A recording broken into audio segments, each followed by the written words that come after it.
In today's economy, do you find yourself wondering, how can I possibly save money? For a lot of people, saving money is a goal to gain financial security, something that a lot of us strive for. So having a good savings can help really add cushion when things go sideways. Things like car and home repairs, medical bills, job losses, which can absolutely devastate a household. And unless you have taken the time to save money in advance, you're going to find yourself up a creek without a paddle. Hey everyone, welcome to Thrifty budgeting. Saving money can feel like a challenging task. If that's something that you can relate to, you are not alone. There are many people looking for ways to pinch a penny to save a buck. It's a must for survival today. And if you feel like you are spinning your wheels and not gaining any ground when it comes to your finances, it's time to consider some strategies to help cut costs and save money. Today we're going to share with you unique ways on how to save money so you can build your savings. Oh, and make sure to watch all the way through to the end, because I would hate for you to miss out on these amazing money tips. So let's get started. This first tip is pay yourself first. Think of yourself as a bill collector. Considering that you're not scraping by on pennies, you're going to pay yourself first when you get your paycheck. And this is where the 50-30-20 rule goes into effect. So what exactly is the 50-30-20 rule? It's how you organize and control your income. And it's really simple. You're going to set aside 50% of your paycheck, which will go to the essentials, the things that you must have to survive, like food, shelter, utilities, clothing, transportation. It's your basic needs, right? And then 30% of your income is going to go for your wants. And these are the things that you want, like an extra pair of shoes, eating out at a special place you hadn't tried before, or other luxuries like maybe a day spa. And then the remaining 20% will go into a savings account, and you won't touch it because each month you're going to add to it. And this is building your financial security and your future. And yes, you can absolutely do this. And so now that you're getting paid and saving, next step is to budget your money. I know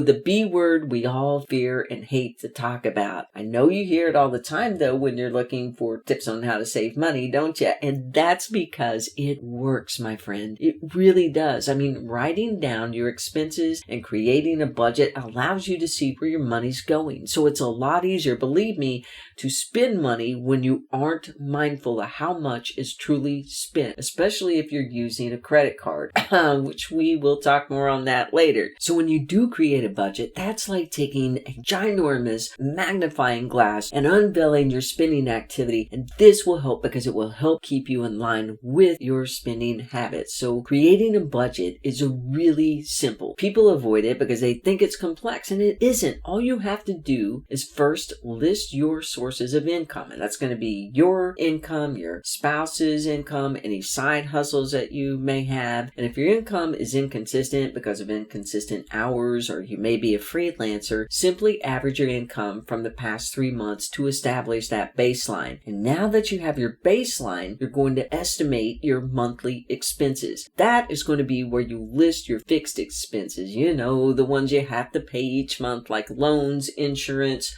maybe your house payment or rent, utilities, transportation. And again, if the cost does vary each month, just estimate that average. And then once you have the total cost that you shell out each month on necessities, you're going to subtract that from your monthly income. And the difference is what you have for your financial goals of saving. You're going to repeat that process each and every month, and then I promise you will well be onto your way of saving money fast, because you're going to be taking control and orchestrating where your money goes. That's awesome. Okay, so now that you have your goal and your budget, let's move on to some more money saving tips. Next, we have pay your bills on time. In order to maintain a good credit score, you need to pay your bills on time, because paying late incurs late fees and lowers your credit rate. After 30 days of a credit card payment being late, it turns into a missed payment. And one late payment may not wreck your credit ranking, but it sure the heck can drop it over 100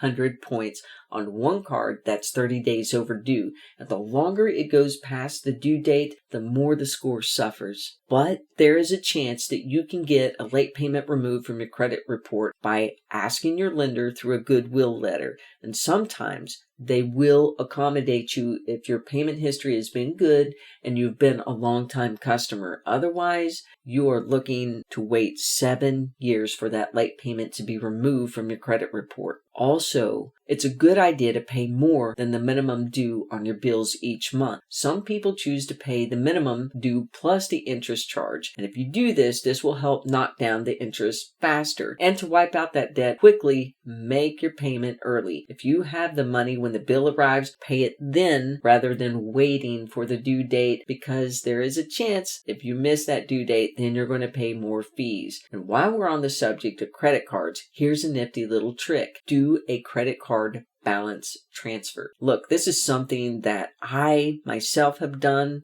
and so I'm excited to share this with you because it's a golden nugget that will really help you save some money here. If your credit card has a high balance and high interest rate, a balance transfer can really help you pay off your debt fast and at interest free. A balance transfer is moving your money from your high interest rate card to a card that you just got accepted for that has a 0% APR for a set amount of time, and that time is usually between 12 to 18 months. After that, though, standard rates apply. Even so, you can save money using this tactic. Like I said, I have personally done this and was able to blast through paying off credit cards much more quickly than if I had just paid the minimum amount at whatever the interest rate was being charged. Not having an interest rate charged for a year, believe me, is a true gift when it comes to paying off a card fast. Now, another little perk regarding the balance transfer is that it can also impact your credit score in a positive way. Here's another trick to kill your credit card debt fast is snowball your debt. Let's call it like it is. Debt is an invisible monster that eats up your income. You don't see it, but you know it's there because your money disappears. Having debt does make it hard to save your money. But if you start using the snowball technique, it can totally help you pay off your credit cards fast and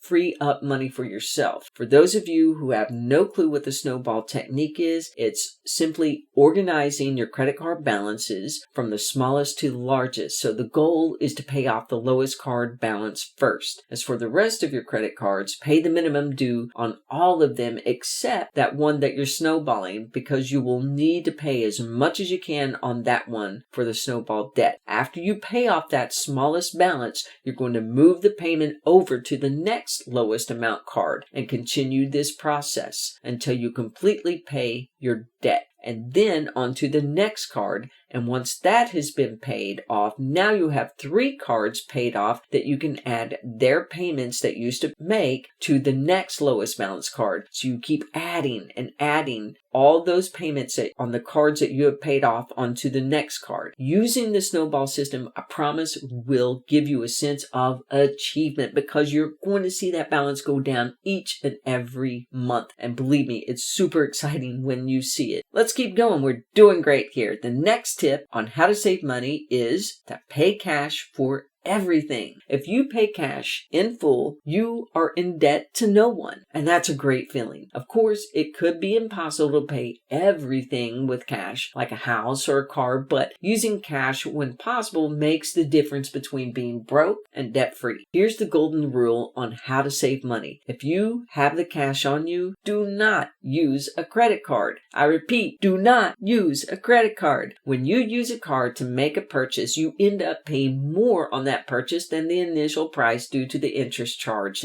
and many stores are starting to add a 2 to 3% convenience fee for your total. Something to consider when using a card in today's tech world is that credit cards do leave a digital trail, and your transactions, even your personal information, can be tracked by third parties like banks or merchants and even hackers. This exposes you to fraud or identity theft if your information is compromised, but cash, well, that's interest free free. Cash makes it easier to budget and to stick to the budget because with cash, you don't have hidden fees, additional fees, convenience fees, or even late fees or fees because you have fees. Also, your personal information is protected with cash, and you typically spend less since you can see and feel the tangible cash leaving your hands. Ouch! When you use cash for a purchase, you own it, not owe on it. And that, my friend, is pure freedom. Here's a great way to put more money into your pocket and save, and that's